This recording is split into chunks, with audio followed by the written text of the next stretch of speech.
Kristen. Hi there. How are you? I'm good. How are you? Good, Kevin. So, welcome to the Marriage in the Buff podcast, where we talk all things marriage, the good, the bad, the ups, the downs, talk about how you overcome struggles, how other people, we have guests that tell us about how they overcome struggles. We haven't had a guest in a while. We haven't. So, it probably won't be next week because next week is super busy. So, hopefully the week after. That'll be exciting. Very exciting. Almost You know as what? exciting as you. You know why next week's busy? I do. Because it's Do your you? birthday. That is not why next week is busy. It is your birthday. That is just a little tiny thing that has nothing to do with It's next a week. monumental thing celebrating you. No. It's busy because it's the AXO Marriage Conference at our church. It is, and that's going to be so fun. Absolutely. I think we have 184 people right now signed Somewhere up. around there. So a lot of people, a lot of fun.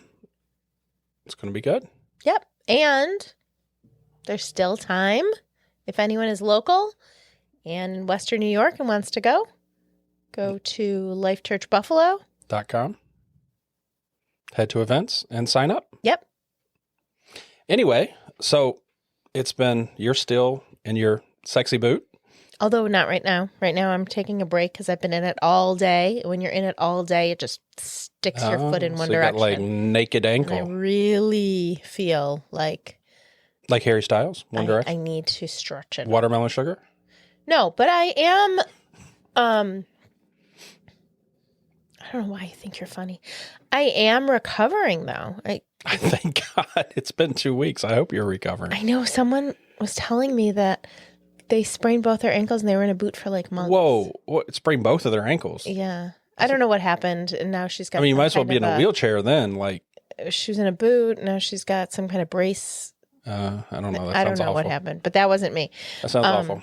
No, just the one. But today I was like, every day I sort of test it when I get out of bed, thinking maybe by when I wake up, it'll be like good to go. And How's that going? Well, each day it still hurt. But today when I stood up, I was feeling okay putting some pressure on. I was like, oh, I can see a light at the end of the tunnel. I told you that. So And 12 hours later, how does that feel? I think it's about the same. Oh, I've been well, in the that's good boot then. all Then that's day. good. Though. Yeah. I Yeah, think that's it's about good. the 12 same. hours later. Because feels last the same. week, and like I really could feel, by the end of the day, I was exhausted. You were? But walking around in that stupid boot is exhausting too. Like stepping up in it and everything. It's just annoying. These are first world problems. I'm lucky to have a boot. That's right. You're lucky to have a boot. Lucky to have a job, Lucky to have paycheck. lots of things. Heat. So just, who cares? You're good. I'm Let's go. fine. It's all good. I don't know if I'll have a boot on for next week for the conference or not. If you do, can we decorate it? We'll No. we'll bedazzle your Yeah, boot. That's so weird. No, I'm only saying Bedazzled because I boots. walk around a lot and I like to wear like boots or some heels, and I don't think I'm going to be able to. I don't know if I can do that on that foot. Sexy Hokos. Anyway, what are we talking about today?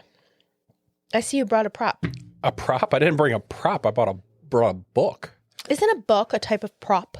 I mean, I have my iPad case propping up the soundboard, so that's kind of a prop. But no, the So book's you in know my what's hand. interesting about that? What? You bought this fancy, expensive soundboard, but yet you can't even use it regularly. You have to put a case under it to prop it up. I find that I know. Like, they don't think this out because so. they should have pitched it different. It should be up further. The wedge should be higher. It's very, very poor design. I don't know why they did it like that. Are They you should have gonna pitched rate it? higher? Yeah, maybe I'll do that. I'll go Okay. back to ZZ Sound or wherever I bought it. Well, you Rate it. could write a review on ZZ Sound. That's where I Or bought Amazon. it. Or American Music. Okay. I don't remember which one this is. But anyway, so yes, I brought Gospeler by Willie Robertson, which is a book that came out 6 months ago. Oh. And I read it when it came out. And then it was really, really good. And we have our Monday Night Discipleship group, and we had done Practicing the Way. We did Crazy Love. And I was like, let's change it up a little bit because we're just trying to, in that group, we just try to give people following tools Jesus. follow Jesus practically and to share their story. And this book's all about sharing your story. I mean, the entire premise is if you can talk to your kids, if you can talk to people at your work, if you can talk to your doctor, you can share Jesus because it's just a conversation.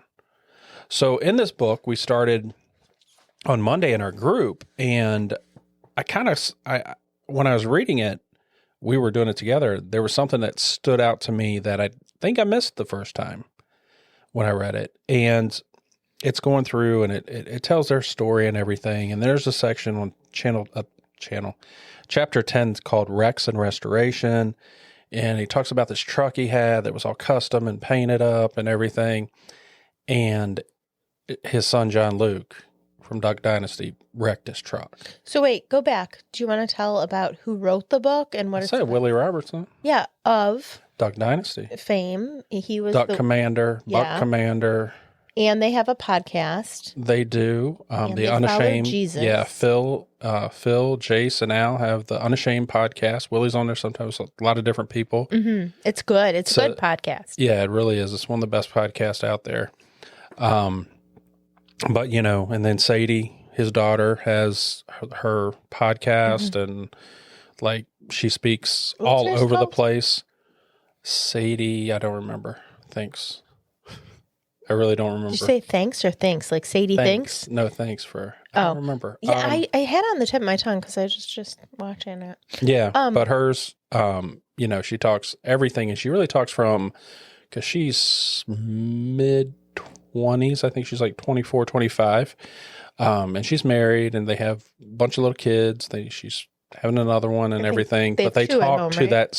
that age. Yeah. You know, they talk to the teens, early 20s age and everything. And, you know, the book even talks about Sadie, how, you know, she has always told her story and she has a gift of sharing her story, and that it really just points back to Jesus and stuff like that. So the whole family, I mean, if you've ever seen Duck Dynasty, you know that they end with a prayer. It's all about God and everything else. It's faith, family, and ducks is their whole, like, it's their motto.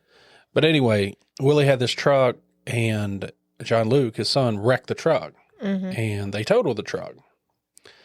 So this guy saw the truck in a junkyard, and he recognized it, and he restored the truck, and it looked good as new. And Willie says in here, but the interesting thing about totaled vehicles is they are not actually unfixable, just deemed too expensive to repair. It's cheaper to just get another one than to fix the original. And, you know, in the discipleship group, I'm thinking, well, you know, that's everybody, Yeah. that we discount people. We don't share our story with them. We don't share the gospel with them because, well, they're just too broken. But And we had a friend like that you were worried was too far lost to spend, you know, they were very yeah, jaded. absolutely. And, you know, and then when you take it to marriage and stuff like that, it's just like, wow, how many marriages end just because you think either, wow, they're just too broken, Right. or we're too broken, Yeah, I'm too. That's or if you're being honest, maybe I'm too broken. You know? right. And I think that's the harder yeah. one. I think it's really easy to give up and say, you know, you're too broken. I can't do this. It's not going to work. Nothing's ever going to change. Or for both of you to say, listen, we're just too broken. This isn't We're going not to good change. together. We're not good together. I mean, This you've was a heard that. mistake. We're just not good as a couple. We're fine separate, Yeah, we're but friends, but we're we're not not good good. together. Or I think when we take an honest look at it, you know, we will look into ourselves, look into that mirror and say, man, I just screwed up so bad that maybe it would just be better for me to just walk away. It'd be Right. better for her, it'd be better for the kids, it'd be better for whatever it is. Or it'll be better or be Hmm. easier because you never want to live with that, whatever that is. Oh, yeah. You know Yeah, what I because if mean? you have to face start that- over instead of facing that. And I think that's a huge part of it. It's like it's kind of like when we come to Christ and different people come to Christ, and even when we believe in Christ, it is so much easier for me to believe that God's going to fix you, or not fix you. God's going to forgive you. Right. or God's going to right. forgive my kids or Right. my neighbor or the person I work with or even the guy who did something bad than for me to think that God's going to forgive me because I know how broken I am. Right. I know So, what's in like, my heart. it might be easier for you to actually share the gospel with others because you believe it for others more so than for yourself. Yeah, and there's lots of there's lots of people. There's church full of people like that. Yeah. There's church full of pastors like that.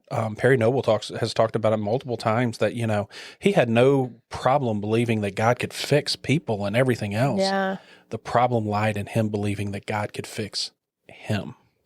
And a lot of that comes down to having to face your downfalls, having to face your sin, having to face what you've done, because that's a lot of work.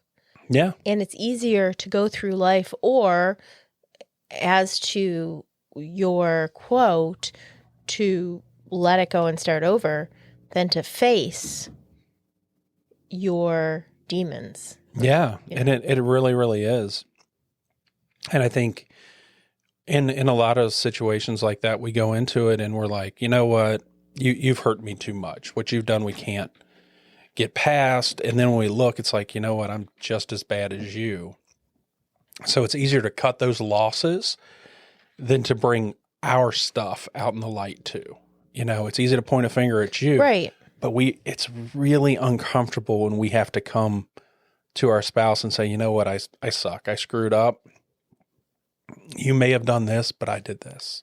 That's really interesting you say that, because a couple things. Number one, how many times does a marriage fail only because of one person? The other person's 100%. There may be, 40% guilt here, 60 here. Like, I don't think it's ever going to be how weird would it be if it was 50-50, right? Like, but my point is, I don't think that there's ever 100% guilt on one person. And I think I'm going to say something that people aren't going to like here. When God looks down on us, there's no 50-50, 60-40, 75-25. We're both sinners, so Right. equal. And we don't want to hear that part. We don't want to say, well, you should forgive me, but I can't forgive you. That's where we're comfortable at. We're not comfortable being like, listen, I'm so sorry, please forgive me. And I've already forgotten what you did. And let's work on it. Right, because admitting that part, just coming clean to bring those things into the light, and the Bible says all things will come into the light. You're not going to hide it. You may hide it today or tomorrow, maybe a year or 2, 10, whatever, but eventually it will come into the light. You can't hide it forever. And then the second thing I was going to say was, how many times do you hear that one story and you are like, wow, that's terrible what you went through. I'm so sorry. But if you knew the other partner and you heard their story, it doesn't always line up exactly. Oh, yeah. Like, that's why that's saying there's always two sides to every story. Yep. So it's really, things aren't as cut and dry as a lot of people want it to look. Yeah. But the other side of that, there's nothing totaled for God. There's nothing unfixable for God. There's not a person who is unfixable. There's not a marriage that's unfixable. There's nothing that's unfixable for God. And I like that analogy because we are broken people. Absolutely. Absolutely. Now, I think big parts of that, there's a few things. That one, we have to look inward. Look inward and upward. We got to stop staring at our spouse and be like, oh, you're just two, and you need to.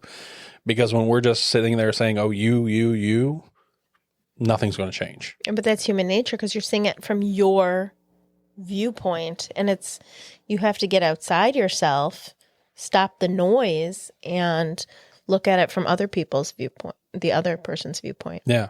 And then the other thing, until we're forgiven, until we have received the full grace and love of God, then we can't give something we've never had. Our capacity will never be more than what we've already received from Jesus. Mm-hmm. So if we really haven't truly given our heart, if we really don't believe, like that extra step, do I believe God can forgive everyone? Absolutely.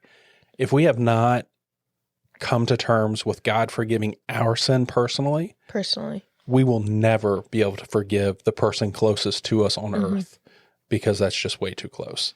But it's easier to preach on a very high level rather than getting personal. Yeah. And I think actually that's why I haven't finished the book, but that's why that book is so interesting, because it's really getting in a personal level, and it's the personal that people want to hear. Yeah. Yeah. And it is, because I guess the other part of that, when you do fix something, people notice that. Right. The people that are it. close to you, like your kids, your family, your friends, people you work with, people who saw the mess, whether it's in you and your spouse and the whole thing, they notice that. It's kind of like Jesus says that you do not put the light under a basket. You don't hide it under the basket. He shines through in everything.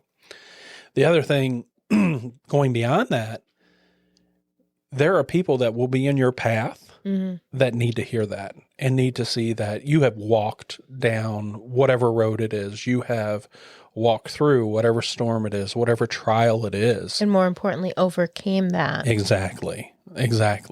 Because that's not the story the world tells. Because when we're in a storm, we feel like we're going to be there forever. I mean, in your mind, you might know this will be over at some point, but that's not how you feel.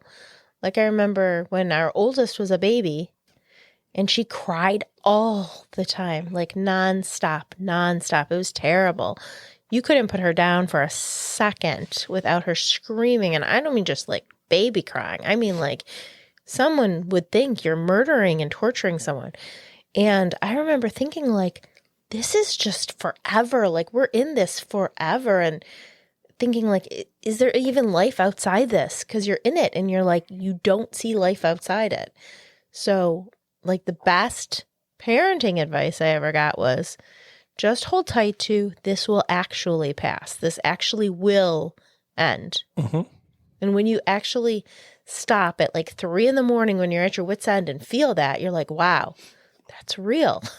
Yeah. And that's the same thing with your trials too. Yeah. And I mean, that's so hard. When you're in the middle of those things, it's so hard, whether it be looking at your spouse in that brokenness, that maybe there was something big. Maybe there was something that, we consider big, whatever.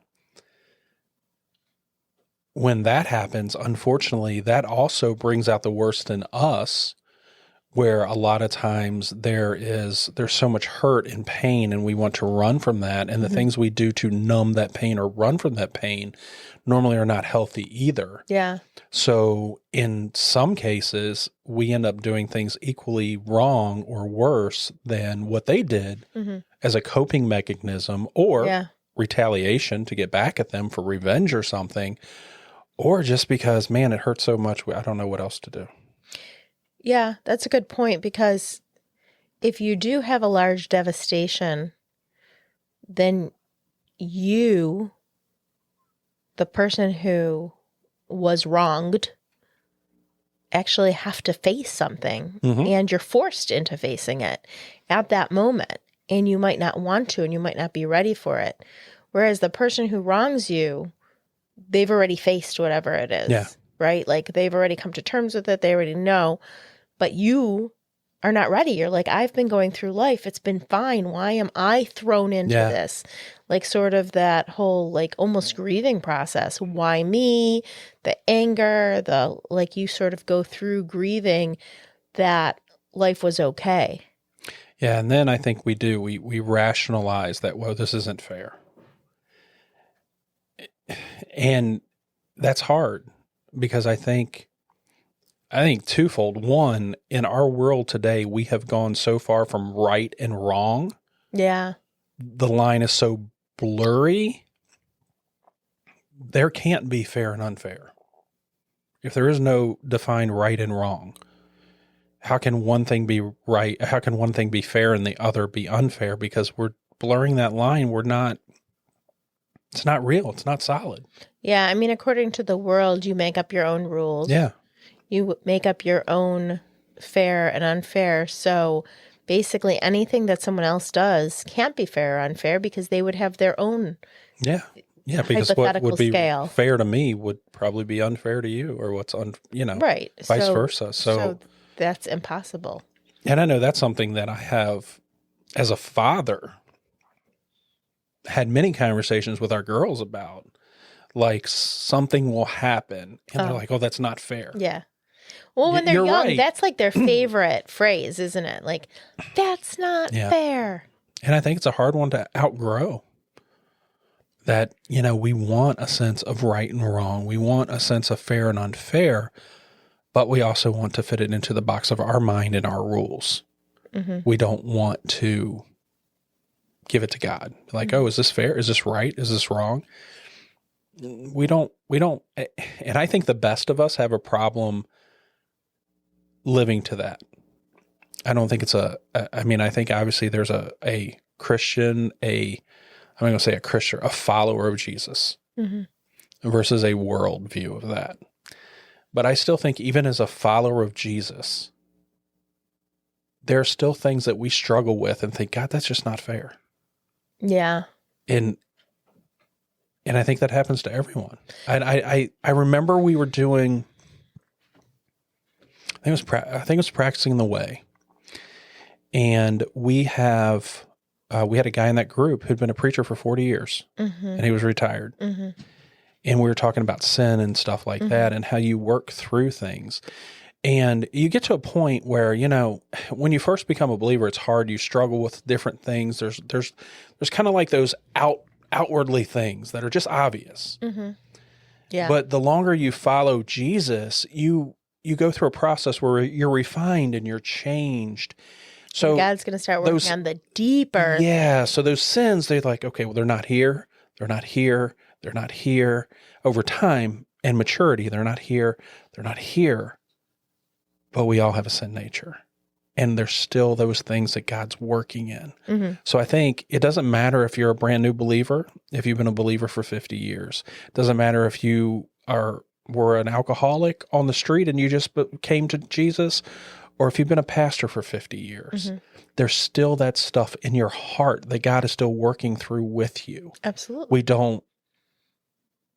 None of us, because of our human nature, think everything's fair. We may say it outwardly, but inwardly, there's still things that you do that I know better, that I can still think, well, that's not fair, that's not right, or whatever. Even though I know better in my mind, in my heart, there are still things there that I can struggle with from day to day. And I think that plays a lot into why we want to just walk away from things. It's like, God, I've been working at especially, one of the biggest demographics of divorce now are like the empty nesters and stuff. So you have gotten married, you have had kids, you have gone through all the struggles of kids and everything. Most people have had multiple kids. So you've had and ones the struggles of money too, because that's usually a struggle earlier on. Yeah. And like all these different things, jobs, death, just sickness. There's just all these things over the years that have accumulated. And then you get like, okay, well, there's the last one. And you wake up and you're like, who are you? And we're like, man, I've wasted this whole time. I got to go find me. I've got to go, do what I feel like I need to do. I never accomplished this or whatever it may be. And those are the people that are just walking away and be like, oh, well, this is totaled. I'm going to walk away from it. But you put in all that time and you should, if we're being honest, like that time should count for something. We should know these things. It's kind of like following Jesus. Like it should get refined and refined and refined. Yeah. But what we're seeing is it's totally opposite. It's not. But I think there's so many reasons though. Like, for example, we've heard the basic one where if you don't work on your marriage, you're going to wake up one day as strangers just because you keep growing apart and you focused on just day-to-day stuff, not the real stuff. And you focused on the kids and going to football and going to like hockey and you take them to dance and you don't know each other anymore.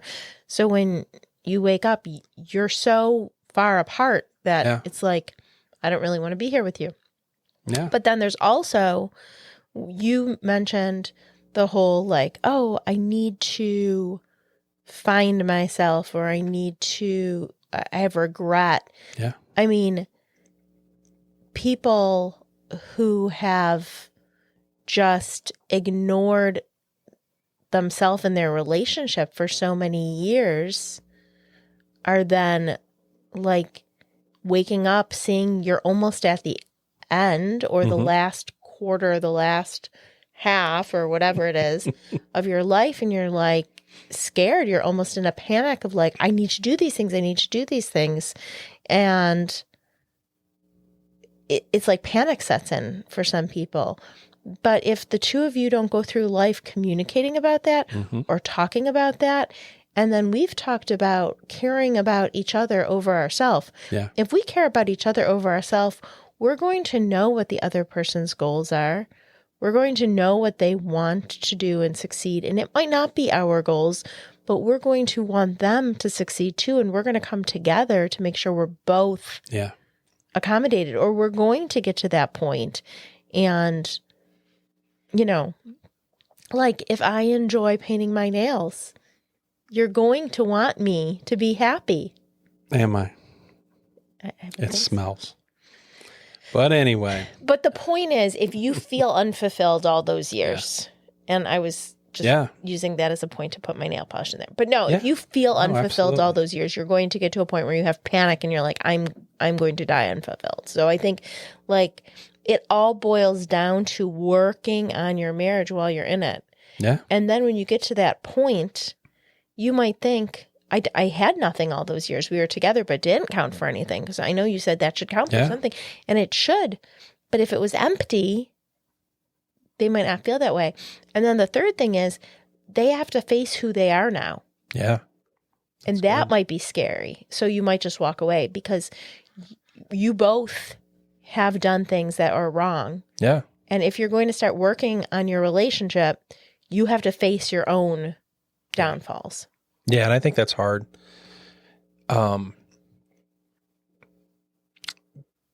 You both have to work on it. I think that's one of the biggest things. You know, you see also stories where like one person is bending over backwards. They're doing everything. They're trying.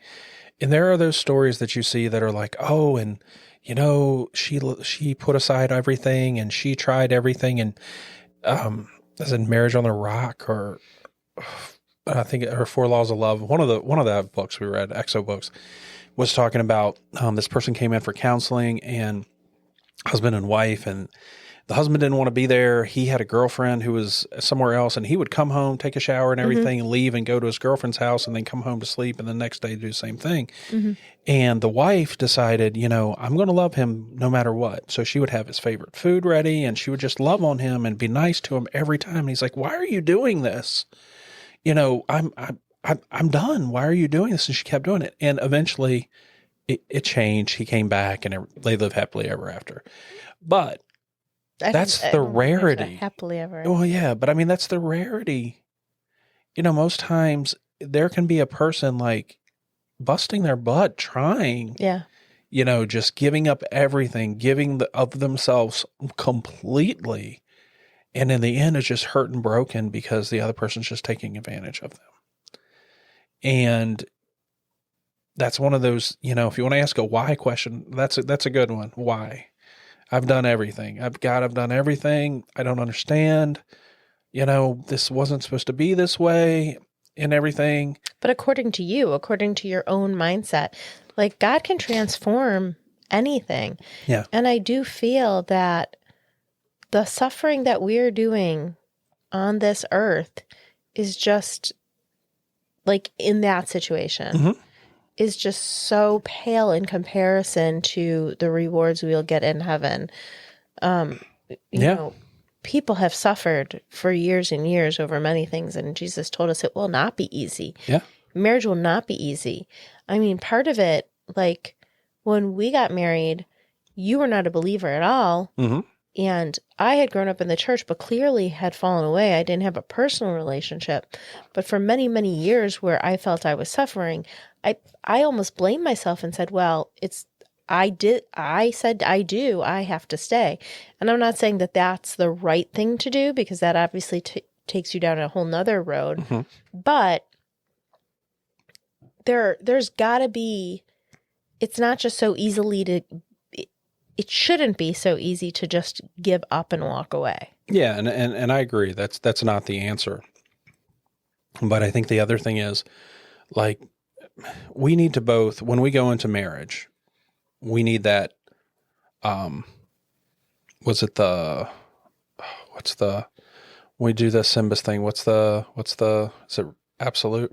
What's the mindset? Oh, Resolve that, you know what, no matter what, resolved. we're going to work on this.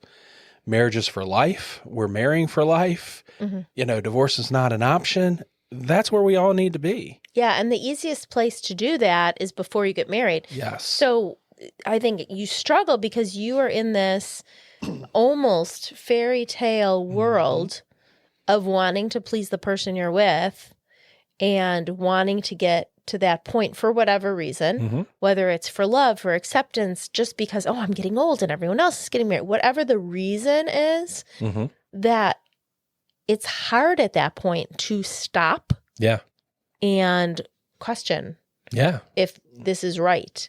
But then once you say I do, it's too late. Now we have to spend the rest of forever making it right.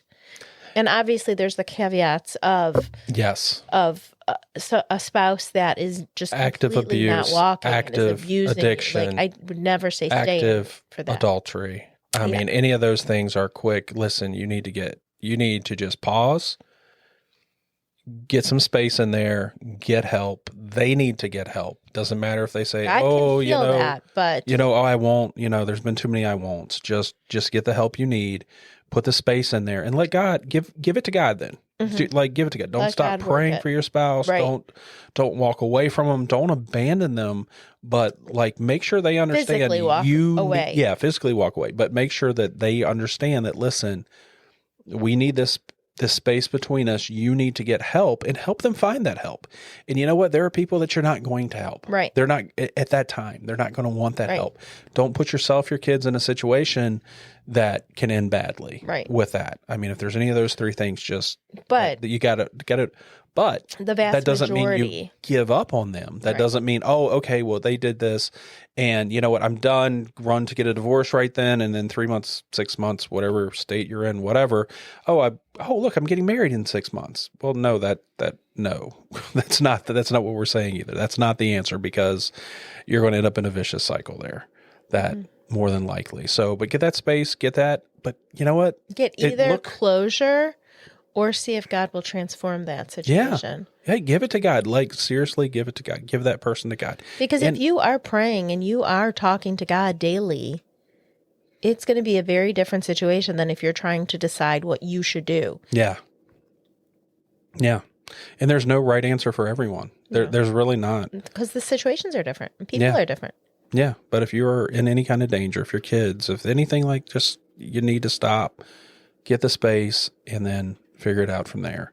Now, if those aren't the cases, if you're unhappy with the way your spouse does something, if they're annoying you, if you feel, oh, I missed it, I could have done this. No, you're married, period. You made the choice. I mean, even if you argue a lot, because I think that's the other thing. Communication is just so hard in marriage, and between people who are typically opposites, it's even harder. Yeah. And most couples are pretty opposite. So you might think, oh, this is hard. I can't do this. I can't communicate. I can't, we're always fighting. We're always, this is too hard. But that was really good what you said there. We are always fighting. Yeah, we. And that's a big part of we. So you have part of that. You have ownership. Right. And a lot of times it seems like the grass is greener on the other side, but that's not true. The grass is greener where you water the grass. So if you're watering the grass, if you're taking care of things, if you're taking time to Learn how to communicate. Just spend, one of the biggest things with learning how to communicate is just resolving to say, you know what, we're going to sit down and we're going to talk and I'm going to listen, and maybe I'll bite my tongue off and won't say a thing, but I'm still going to sit here and listen. And, when I say listen, I don't mean like just let the words flow through you. I mean to actually listen so that you hear what they're saying to you. You may not agree with all of it, but I guarantee you there are things in there that you did not know. And there are things in that will make you think differently, and things that you can use to better the relationship in one way or another. But you have to actually actively listen, hear the other person to do that. But when you sit there and you both say, you know what, we're going to do this. We're going to sit down. We're going to talk. That starts communication. Yeah. That starts communication. And that's a huge thing, because there's a lot of people that don't take the time to set it aside to actually talk. And you don't have to talk through issues all the time. Take the time, like date night, take the time to have time together, to spend time pouring into one another. Don't talk serious on date nights. Don't do that. Find some other time to do that. You can talk have fun. serious, but not. Yeah, but have fun. Don't confrontational. Not confrontational at all, but have fun. It's funny. One of the EXO speakers is going to talk about that. That'll be Friday night. That'll be the last one on Friday night that's going to talk about that, and talks about that her and her husband went on a date night and she thought it was great, and then it wasn't. And it was just one of those conversations that you shouldn't have had on date night. Probably not on date night, Probably but not a good conversation for date night. But there are so many good communication tips. And I know we have talked about communicating and communicating well, and that's almost ironic because so many times you and I fail. Yeah. And I'm communication. actually reading a Les Parrott book right this second, Les and Leslie Parrott, The Good Fight. And that's exactly what it talks about. I mean, they are behavioral specialists. They are psychotherapists. They are counselors. Yeah. They're professors and everything else. But guess what? They're just like us. They fight. Yeah. And it's not that you won't fight. It's how you fight that's important. It's what you do during the fight, and it's what you do after the fight that counts. That's really good. I think that people think that they shouldn't ever fight. Oh, we never fight. But that's not healthy. That's not even true. Well, I'm sure there are some couples that are probably really, really close, and they're not close, similar. I was going to say like close and like personality. So the more similar you are, there's probably how boring is that? Last fight. I don't know. I mean, seriously, how boring is that? I don't know. Like, I think it would be good for a little bit. Like, I think we've talked about this before. I think maybe like 6 months, a year. But I think somewhere by 5 years, it's got to be like, this is so boring. I do the same thing every day. We have the same. What if you love boring and routine? What if you enjoy that? I love routine. I don't think anyone. That's like Groundhog Day. Okay. Like the movie. It's like Groundhog Day. You wake up every day and it's like, oh. So do you think Adam Sandler did not want Drew Barrymore to have to repeat that day all the time? Oh, absolutely. I think, I think that's a great, I mean, that is a great picture of love. But on the other side, he's got to be thinking, oh, let this be just let it be over. Let her remember. You know what I mean? It's a movie though. I know, but you know what I'm saying? You got to be like, even the most loving gestures that people do over and over in the back of the mind's got to be like, okay, let's please let this be it. Let's, you know what I mean? And really, and it's kind of like when we're having a fight and it's something you fought about 50 times. In the back of your mind, somewhere during that, or when it goes bad and it didn't go, you got to be thinking, why is this not that time? Why didn't it change? And let me say something about that too, because I know I'd said it before, like when you're going through bad things, like asking God why. It's okay to ask God those questions. Yeah. There's a whole book of the Bible about that, Lamentations. And if you just look through Psalms, all these things, it's okay to bring it to God. He can handle it. He's a big God. And when we open up that communication, that'll change it. And I'll add this. If we don't have this communication right with God, if he's just this friend that we call on when we need something, don't expect this to be right. Yeah. Don't I mean, expect we it say to. that a lot, but I think that it's just because that's the foundation. Yeah. And so many things that happen in marriage and that go wrong in marriage can really be fixed with starting there. Just start there. Yeah. And Start there. we were just talking to someone about that not long ago, who's a pastor, and they said the same thing. Like most of the marriage issues with people they counsel, people they see, it goes back to that. It Yeah. goes back to you don't have that strong foundation of Jesus. Right. And if you don't have that, I mean, when Jesus says, "You're my follower, pick up your cross every day and follow me," there will be troubles. I've had troubles. What do you expect? Right. And if you don't have that foundation of Jesus, then how bad's it going to be? I think if we just logically look at that, wow, if God says it's going to be like this, and we see what happened to him, and we don't have him, Yep. it's not going to end well. But in the end, He wins. Every knee will bow. he wins. And in the end, there is nothing too broken No, God can't fix. absolutely. I mean, that's very encouraging. I like Yeah. that you picked that out today and that you were, Yeah, and I think we that. just need that in the back of our minds that, you know what? yeah. Like today might suck. It might. Work on the communication. Today's a good day. Yeah, I'm not talking about us. I'm just saying that, it might suck because Whatever reason. we're sinners. I mean, Yeah. there's just So much. I could say a million things. I really, really could. But most of those come back to my self-centeredness and that I think it sucks, not that it really does. Right. Like, I think my first world problem's this big problem Yep. when it's not, Yep. and we think, oh, it's like you said with your foot. It's like, oh, well, I have this boot. There are places in this world where there is no boot. I know. There's places in the world where there's not even a doctor to go see. I know. So Like, did think it about suck? Yes. when, Is it inconvenient? Yes. Is it going to be okay? Yes. when God's people were in slavery in Egypt still, and they had to build everything for Pharaoh, and they'd probably sprained their ankle and had to keep working. That's right. So, But yeah, I mean, it's all perspective. And, there are people who pray for what you have, I know. whether it be your child that you have issues with, whether it be your marriage you have issues with, or your job, or whatever it is. Yeah. There are people There's who someone pray for praying that. right now. Yep. I get Yeah. it. I get it. So, but I don't know. I think we're going to be quick today. Yeah. That doesn't happen. You talk a lot, Mm, but we got to get you healed up, for next week. It's going to be a crazy, crazy busy week. your big birthday. That's the least of my concerns.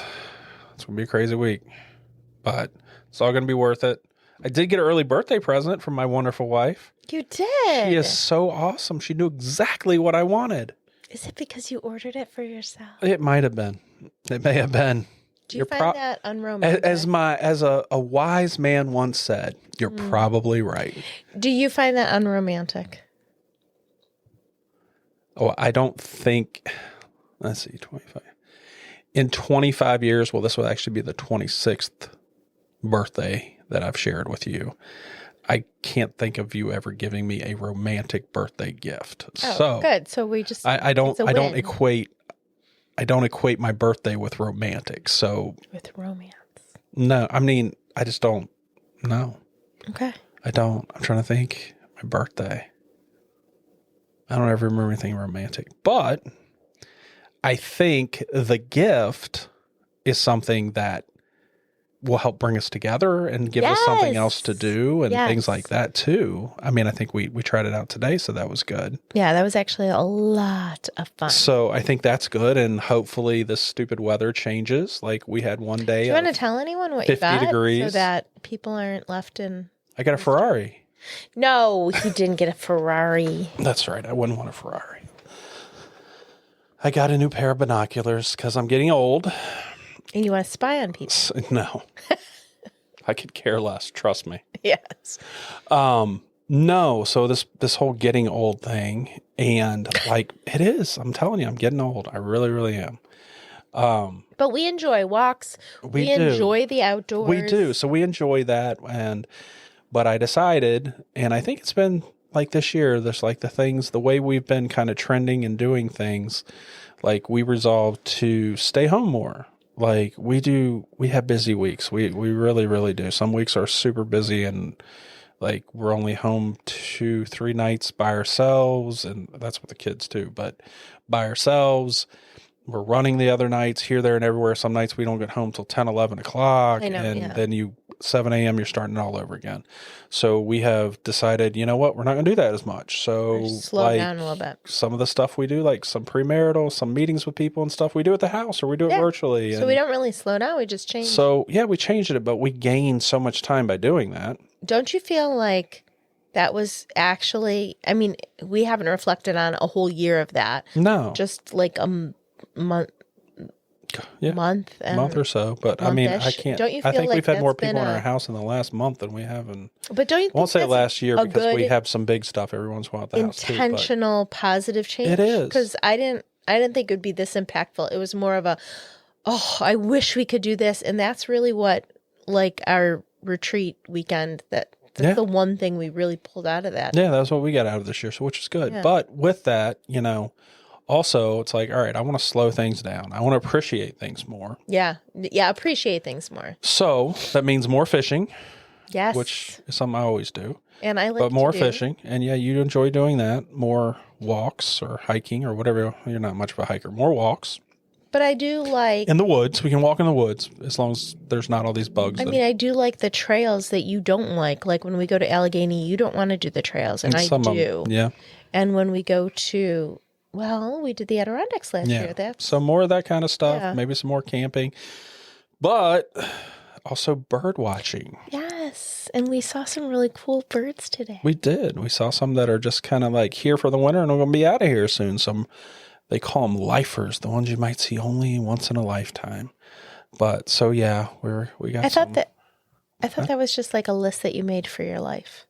No. These are like if you watch the YouTube. Okay, all right. I'll learn more about bird watching. This is not going to turn into a bird watching. It's not bird watching. It's birding. There's a difference. Well, bird watching, you sit and you wait for the bird to come to you. Okay. Anyway. Birding, you go to find the bird. Happy birthday to Kevin. Yeah. So I got some really nice made in the USA, lifetime. Okay. Lifer binoculars. So, but yeah. Bye, guys. Have a great week. We'll have one more before the EXO conference next week. It's going to be crazy. But that'll be our roller coaster. Then we can nap. Then we're going to have a nice Sabbath nap on next Sunday. A 4-hour Sabbath nap. But like the podcast, share it with your friends, leave a comment, subscribe if you are in the Buffalo area or if you can be. Come join March us. 14th and 15th. Come join us. Life Church Buffalo EXO Marriage Conference. LifeChurchBuffalo.com to sign up. Have a great week, guys. See ya.